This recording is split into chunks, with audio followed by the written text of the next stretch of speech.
Hey guys, welcome to another video of MaxiAspie, and today I will be talking about the National Autistic Society's educational report for 2021. Now, as you all may know, I'm an ambassador for the National Autistic Society. I think they do incredible work trying to always raise the awareness and the understanding of autism and to try and support and help autistic people and families across the UK. And I think reports like this are really important. They've done one earlier in the year about the employment situation for autistic people in the UK, and they've also now done an educational report for autistic people in the UK as well. So it's important to know that the report is based on a survey for over 4,000 people who are parents, carers, autistic children and autistic young people, and this all happened in the summer of 2021, so it's a very recent report. And I always rely on the reports of the National Autistic Society because there's a lot of numbers that the actual government do not take notice of.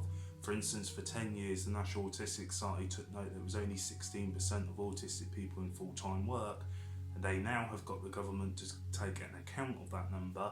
We've actually figured out that there's only 22% of autistic people in any kind of work. So the number is actually a lot lower than what we thought, but we could always have a baseline because of the terrific and the amazing work that the National Autistic Society do, along with the campaign that I worked on with the National Autistic Society to raise awareness about the employment situation for autistic people. And in this educational report, some of the things are quite staggering.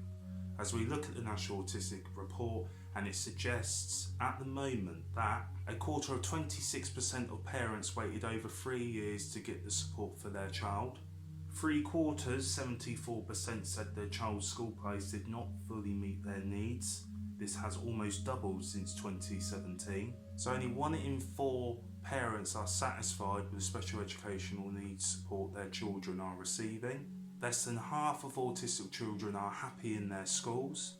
44% feel that their children's special educational needs are not getting met in general. And this one I think is really crucial, which is 7 in 10 autistic children and young people said schools would be a lot better if teachers understood autism. And this is just some of the facts and statistics in this report. If you go through and read the report, there are many more that are of concern, that are of worry, and it makes me feel that people aren't getting the right support and the right help. And I feel at the same time it's no fault of the schools, because I think schools do try their hardest and try their best, but I also feel that they're being let down constantly by the government, by Ofsted, and not being able to support autistic children in the fullest and be able to create an environment for them that's going to allow them to excel and be great and not get the support that they need. And I feel that's what's fundamentally letting children down in schools at the moment. The report even talks about educational health and care plans, about how people are not satisfied that they're getting their help even from an educational health and care plan, to the point in the report where it says that there was only 38% of people that were happy about the educational provision. Only 30% were happy with the description of their child and their needs. Only 33% were happy with the outcomes set out for the child.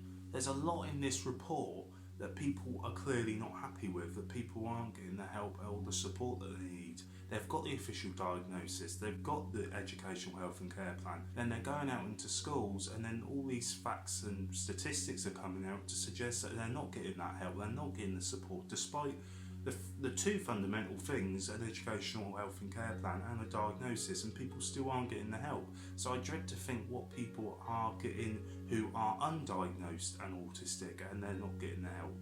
You know, if people who are diagnosed and got an educational health and care plan are still not getting the help, what about these people that are also undiagnosed? I think that's really worrying and really distressing, really, to be in that situation. Even in the report there's a section where it says doesn't get at the moment but wants to receive, and even the numbers in them, apart from one I think is in 50%, which is speech and therapy, all the other ones are in the high 80s and in the 70s, and it's like, why is that number so high that people want this help but they're not getting it? And it just represents the number of received significantly, because even those numbers are really low. So it really highlights what people are getting and what they're not getting, and I just dread to think what people who are undiagnosed are not getting, because people that are diagnosed are not getting it, and that's just fundamentally wrong.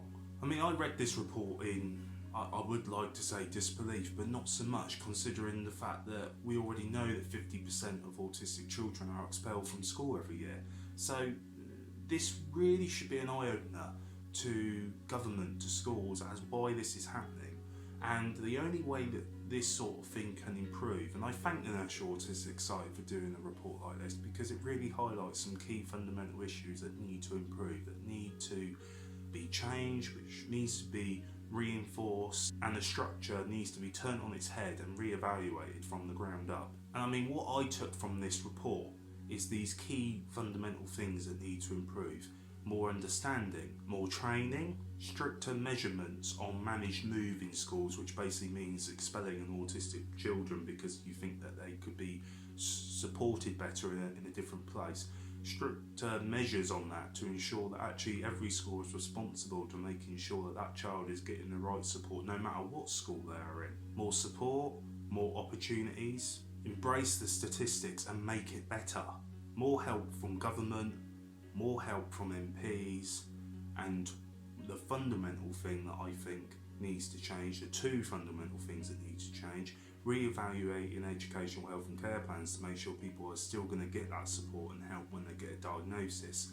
And the last one is no more budget cuts, no more shortcuts for this sort of thing, because things are not improving, things are getting worse in that side, and it needs to be improved. And I don't blame the schools, I don't blame Ofsted, I don't blame government all entirely, but I think all these bodies are responsible for making sure that not only children, but also neurodiverse, autistic, ADHD, epileptic, any person, child in school that has a condition should be getting the support and the help that they need. So again, I want to say thank you for the National Autistic Society for that. And guys, I hope you enjoyed the video. Tell me what you think down below. Tell me about your school experiences. And guys, thank you for watching. Take care as always. Goodbye for now.